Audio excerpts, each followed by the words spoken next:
আমার বাপ যেদিন মারা যায়, বাপের মৃতদেহ সামনে ধরে সগলিক আমি কষ্ণ। আমার বাপ যার কাছ থেকে টাকা ধার লিছে বা যাই যাই টাকা পায়, সগলি আমার কাছে জানাবেন, আমি সগলি ঋণ শোধ করে দেব। এই কথা শোনার সাথে সাথে আমার বোন হাত ঝাঁকি দিয়ে হলো, ভাই তুই শোধ করবো কেঙ্গা করে? তুই তো আজ 5 বছর ধরে চাকরি নাই, বেকার থাকে এতগুলো টাকা তুই কেঙ্গা করে শোধ করবো? বোনকে আমি আস্তে আস্তে অভয় দিয়ে কোনো চিন্তা করিস না বোন, বাপের সব ঋণ আমি শোধ করে দেবো, 1 টাকাও বাকি থামো না।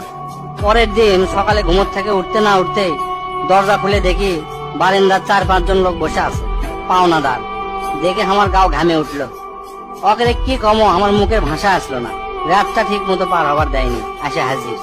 সামনে যাতে একজন খাড়া হলো, খারাপ হয়ে আমাকে করছে, আমি অমুক ব্যাংকত থেকে আসছি, আপনার বাপ তার বেটা বেটির নামে 20 লাখ টাকা ব্যাংকত হয়ে গেছে, তাড়াতাড়ি ব্যাংকত আসেন।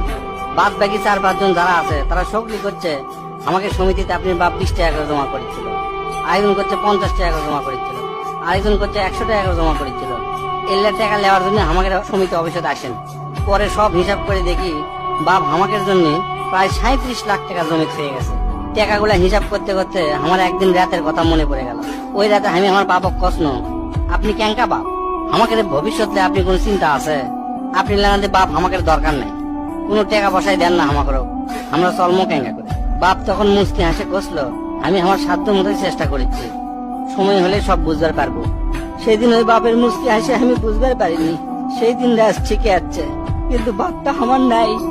মাঝে মাঝে রাতের বেলা আকাশের দিকে তাকে কই, বাবা আজ পর্যন্ত তোমাকে বুঝতে পারলাম না, তোমার উপর খালি রাগই করে গেছি, কিন্তু তোমাকে ধরে ধরে কোনোদিন আই লাভ ইউ করতে পারলাম না। আজ বুঝিচ্ছি কৃষক তুমি 1 শার্ট পরে 3 বছর পার করেছিলা, কৃষক তুমি 1 স্যান্ডেল 32 বার সেলাই করেছিলা, তোমার কাছে ক্ষমা চাওয়ার সময়টাও দিলা না। আমাকে তুমি মাফ করে দিও আব্বা, জীবনে তোমার সাথে অনেক বেয়াদবি করছি। তার কয়েকদিন পর খোঁজলে দেখি আমার বাপ কারো কাছে 1 টাকাও বাকি করেনি, 1 টাকাও ঋণ করেনি, বরং অনেক মানুষক টাকা ধার দিছে, তারা এসে দিয়ে গেছে। তাই তোর হাত পাও ধরে কই, দোস্তরা তোকে বাপ অনেকেই বেঁচে আছে, বাপের সাথে কোনোদিন বেয়াদবি করবো না। বাপ যে কি ভালোবাসে এখন বুঝবো না, পরে বুঝবো দোস্তরা।